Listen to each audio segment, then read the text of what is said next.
നമസ്കാരം, എൻ്റെ പുതിയൊരു വീഡിയോയിലേക്ക് എല്ലാവർക്കും സ്വാഗതം. അപ്പോൾ കർക്കിടകം വരെയല്ലേ, അപ്പോൾ ഞാൻ ഫ്രിഡ്ജിൽ നിന്ന് തുടങ്ങി ക്ലീൻ ചെയ്യാം എന്ന് വിചാരിച്ചു. എൻ്റെ ഫ്രിഡ്ജിൻ്റെ അവസ്ഥ അതെ ഇങ്ങനെയാണ് കേട്ടോ. ക്ലീൻ ചെയ്യുന്നതിനെക്കാട്ട് മുമ്പ് ഞാൻ പൊടികളൊക്കെ ഫ്രിഡ്ജിൽ തന്നെയാണ് വയ്ക്കാം. അപ്പോൾ ഈ പൊടികൾ വെക്കാനായിട്ട് ഞാൻ ഓൺലൈനിൽ നിന്ന് ഒരു പൗച്ച് വാങ്ങിച്ചിട്ട് എല്ലാ പൊടികളും ഓരോന്നോരോന്നായിട്ട് ആ പൗച്ചിൻ്റെ ഉള്ളിൽ വെച്ച് പിന്നെ ഫ്രിഡ്ജിൻ്റെ വാതിലിൻ്റെ അവിടെ ഇങ്ങനെ സെറ്റ് ചെയ്ത് വെച്ചു കേട്ടോ. അധികവും എനിക്ക് പൊടികളാണ്. പിന്നെ എല്ലാവരെയും പോലെ മാവരച്ചത്, വെജിറ്റബിൾസ്, പാല്, ഇത്രയും സാധനങ്ങളാണ് വയ്ക്കാറ്. കൂട്ടാനൊക്കെ കുറവാണ് കേട്ടോ ഫ്രിഡ്ജിൽ വയ്ക്കൽ.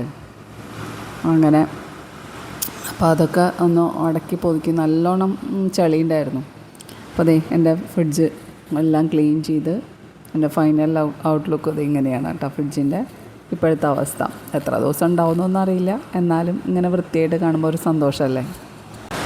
ഓരോന്നോരോന്നായിട്ട് ചെയ്യാതിരിക്കുന്നതല്ല, അപ്പോൾ എനിക്ക് നേരം പോകാനും നല്ലതല്ലേ. അപ്പോൾ ഞാൻ വിചാരിച്ചു ഒരുമിച്ച് ചെയ്ത് കഴിഞ്ഞാൽ ആ ഒരു ഇതുണ്ടാവില്ല. അപ്പോൾ അങ്ങനെ എല്ലാം ഫ്രിഡ്ജ് ക്ലീനാക്കി. പിന്നെ പിറ്റേ ദിവസം രാവിലത്തെ ഒരു വീഡിയോ ആണ് കേട്ടോ അത്. ഇന്ന് രാവിലെ എണീക്കുന്ന സമയം വിളക്ക് കത്തിച്ചു എല്ലായിടത്തും. 4:30 ഞാൻ എന്നും സാധാരണ എണീക്കാറുണ്ട്.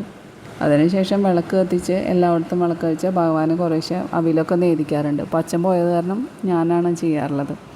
അപ്പോൾ അവിലൊക്കെ നേദിച്ച് പിന്നെ അതിന് ശേഷം സാധന ചെയ്യട്ടോ. സാധന ചെയ്യുമ്പോൾ കിട്ടുന്ന ഒരു സന്തോഷം, അത് ഞാനത് മുടങ്ങിയതിൻ്റെ വിഷമം ഇപ്പോൾ ശരിക്കും ഞാൻ അനുഭവിക്കുന്നുണ്ട്. ആ ഒരു സമയം ഞാൻ എൻ്റെ വെറുതെ കളഞ്ഞില്ലേ എന്ന് ആലോചിക്കും. ശരിക്കും അത് മനസ്സിനൊരു സന്തോഷവും സമാധാനവും ആ ഫ്രഷ്നെസ്സൊക്കെ കിട്ടും ഒരു ദിവസം. പിന്നെ സാധാരണ പോലെ വീട്ടിലത്തെ പണികൾ ഒക്കെ കഴിഞ്ഞ് പിന്നെ തുണികൾ കുറേ ഉണ്ടായിരുന്നു, അത് കഴുകിയത് ഉണക്കാനിട്ടു. ഇന്ന് കുറച്ച് വെയിലുള്ള ദിവസമാണ് കേട്ടോ.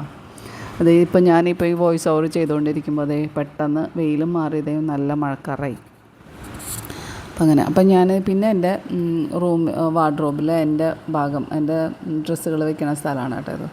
അപ്പോൾ അതൊന്ന് ഒതുക്കി ക്ലീൻ ചെയ്ത് വെക്കാമെന്ന് വിചാരിച്ചു. ഇന്നത്തെ സെഷൻ അതാക്കാമെന്ന് വിചാരിച്ചു.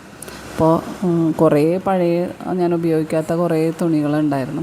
അപ്പോൾ അതൊക്കെ മാറ്റി വെച്ചു. ഒന്നില്ലെങ്കിൽ ആർക്കെങ്കിലും കൊടുക്കാമെന്ന് വിചാരിച്ചു, അല്ലെങ്കിൽ പിന്നെ കത്തിച്ച് കളയാണ് സാധാരണ പതിവ്. ശരിക്കും ഇപ്പോൾ പഴയ പോലെ ക്ലീനിങ്ങൊക്കെ ചെയ്യാൻ പറ്റണത് ഇപ്പോൾ ജോലിക്ക് പോകാണ്ടായപ്പോഴാണ് കേട്ടോ. ഓരോന്നും ഒതുക്കി വയ്ക്കാനും ഇപ്പോൾ അതൊക്കെ എനിക്ക് ഭയങ്കര ഇഷ്ടമാണ്.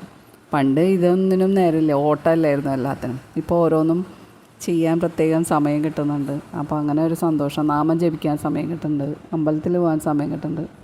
അങ്ങനെ ഒരു ഭയങ്കര റിലാക്സ്ഡാണ് ശരിക്കും ഞാനിപ്പോൾ. ജോലിക്ക് പോകാത്തതിൻ്റെ ഒരു വിഷമം ഇല്ല എന്നല്ല, എന്നാലും ഈ ലൈഫ് ഞാനിപ്പോൾ ശരിക്കും ആസ്വദിച്ച് തുടങ്ങി കേട്ടോ. അപ്പോൾ കർക്കിടകം വരുന്നതിൻ്റെ ഒരു സന്തോഷമുണ്ട്. രാമായണം ഈ പ്രാവശ്യം മുഴുവനായിട്ടും വായിക്കണം എന്നുള്ള ആഗ്രഹമുണ്ട് കേട്ടോ. ചിലപ്പോൾ ചിങ്ങൊക്കെ കഴിയാറുണ്ട് എൻ്റെ രാമായണം വായിച്ച്. അത്രയും പതുക്കെ ഞാൻ വായിക്കാറുള്ളൂ. പതുക്കെ എന്ന് പറഞ്ഞാൽ സ്ലോ ആയിട്ട് പോകാൻ പറ്റാറുള്ളൂ. ഒരു കൃത്യസമയമൊന്നും ഇല്ല, അങ്ങനെയൊക്കെയായിരുന്നു. പ്രാവശ്യം രാമായണം ഫുള്ളായിട്ട് വായിക്കുന്നുണ്ട്. പിന്നെ നാലമ്പലത്തിലും പോകണം ഇപ്രാവശ്യം. കഴിഞ്ഞ പ്രാവശ്യം ഞാൻ ഇവിടെ എറണാകുളത്തുള്ള നാലമ്പലത്താണ് പോയത് കേട്ടോ. അപ്പോൾ അങ്ങനെ. അപ്പോൾ എൻ്റെ ഫൈനൽ ഔട്ട്ലുക്ക് ഇങ്ങനെയാണ് അലമാരിയുടെ. അപ്പോൾ എൻ്റെ ഇന്നത്തെ ഒരു വീഡിയോ ഇത്രയേ ഉള്ളൂ. അപ്പോൾ എല്ലാവർക്കും ഇഷ്ടമെങ്കിൽ ലൈക്ക് ചെയ്യുക, ഷെയർ ചെയ്യുക, കമൻറ്റ് ചെയ്യുക. എല്ലാവർക്കും നല്ലൊരു ദിവസം നൽകി ഭഗവാൻ അനുഗ്രഹിക്കട്ടെ. Okay, thank you.